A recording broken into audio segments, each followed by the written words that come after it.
Selamat datang di presentasi video ini. Nama saya Bravo Jaka Buana, mahasiswa dari program studi PJJ Informatika kelas IF 101. Pada kesempatan kali ini saya akan membahas topik yang sangat penting dalam dunia digital, yaitu phishing dan social engineering. Cara menghindari penipuan online. Oke, kita mulai ya.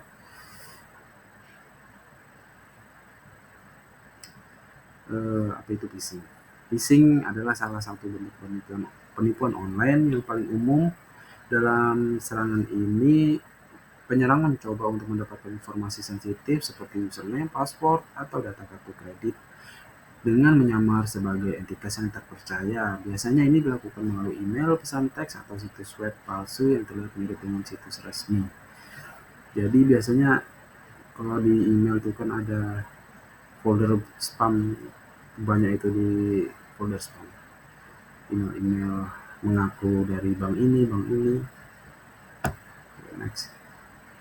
Terus jenis-jenis phishing. Oke, yang pertama ada beberapa jenis phishing yang perlu kita waspadai.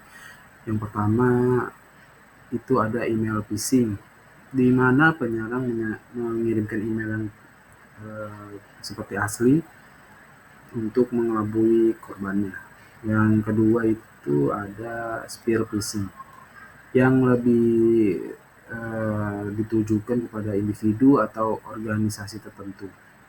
Nah, yang ketiga ini Walling atau Welling, yang menargetkan eksekutif tingkat tinggi.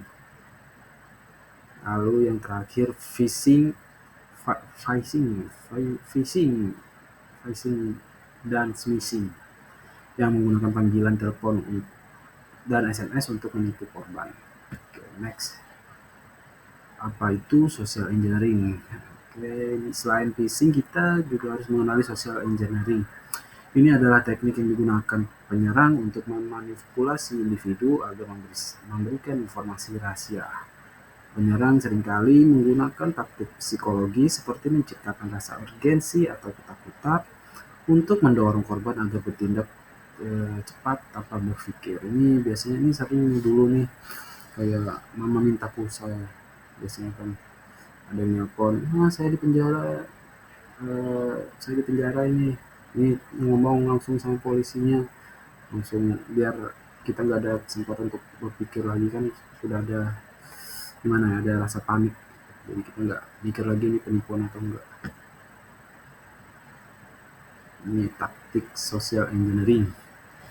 Social engineering melibatkan berbagai macam taktik yang digunakan oleh penipu untuk memanipulasi individu agar memberikan informasi sensitif.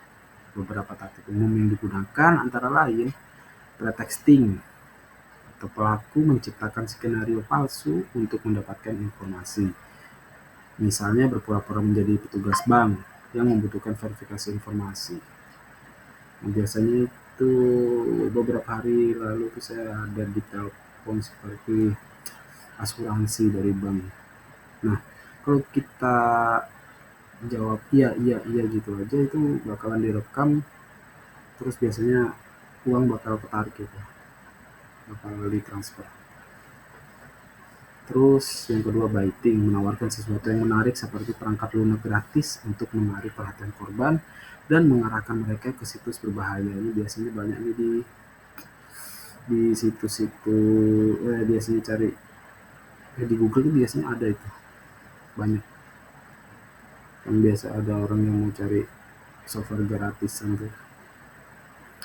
Terus targeting, mengikuti seseorang yang memiliki akses ke area terbatas untuk mendapatkan akses tanpa izin.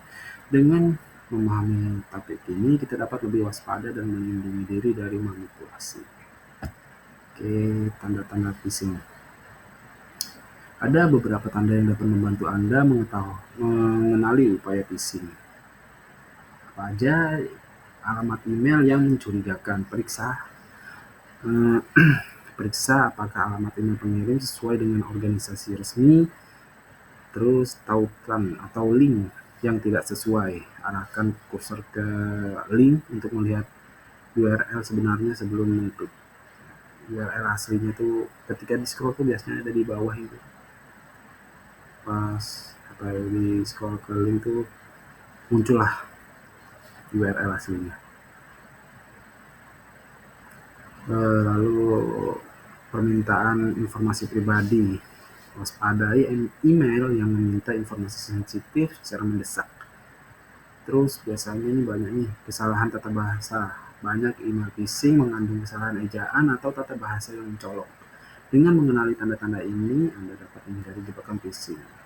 Terus ini apa nih? Oh ya, terakhir ada salah satu tanda paling mencolok dari upaya phishing adalah pesan yang meminta tindakan segera atau mengandung ancaman. Pelaku seringkali menggunakan taktik ini untuk menciptakan rasa urgensi atau terburu-buru dan memaksa korban untuk bertindak tanpa berpikir panjang. Next. Cara menghindari phishing. Untuk melindungi diri dari phishing dan social engineering ada beberapa langkah yang dapat kita ambil. Pertama, selalu periksa alamat email pengirim dan pastikan itu asli. Lalu kedua, jangan klik link atau lampiran itu file ya, file upload yang dikirimkan itu dari sumber yang tidak dikenal. Ketiga, gunakan autentikasi 2 faktor kayak apa ya, kalau misal kita login tuh dia ngirim kode ke nomor kita berupa SMS tuh. Kode itu kalau misal di input baru kita bisa login.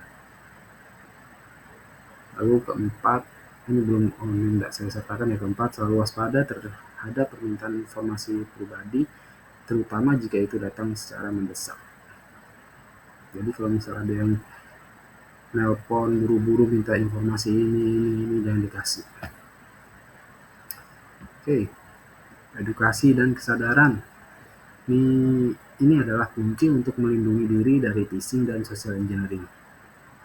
Berikut adalah beberapa langkah yang dapat diambil, yaitu pelatihan rutin. Ikuti pelatihan keamanan cyber secara berkala untuk tetap up to date dengan teknik terbaru. Lalu diskusi dengan rekan kerja. Ajak rekan kerja untuk berbagi pengalaman dan pengetahuan tentang ancaman cyber. Terus banyak juga sumber daya online. Ini manfaatkan sumber daya online seperti webinar dan artikel untuk meningkatkan pemahaman tentang keamanan cyber. Dengan meningkatkan kesadaran, kita dapat menciptakan lingkungan yang lebih aman. Oke, kesimpulan. Sebagai kesimpulan, phishing dan social engineering adalah ancaman serius yang dapat merugikan individu dan organisasi. Dengan mengenali taktik yang digunakan oleh penipu, memahami tanda-tanda phishing, dan meningkatkan edukasi serta kesadaran, kita dapat melindungi diri dan orang-orang di sekitar kita. Mari kita bersama-sama menciptakan dunia digital yang lebih aman. Oke, itu aja. Demikianlah presentasi mengenai phishing dan social engineering serta cara menghindari penipuan online. Semoga informasi ini bermanfaat dan dapat meningkatkan kesadaran kita semua terhadap ancaman di dunia maya. Terima kasih telah menonton video ini. Saya juga ingin mengucapkan terima kasih kepada dosen saya, Insinyur Heni Yulianti, MM, MKOM atas bimbingan dan dukungannya selama proses pembelajaran ini. Sampai jumpa di kesempatan berikutnya. Terima kasih.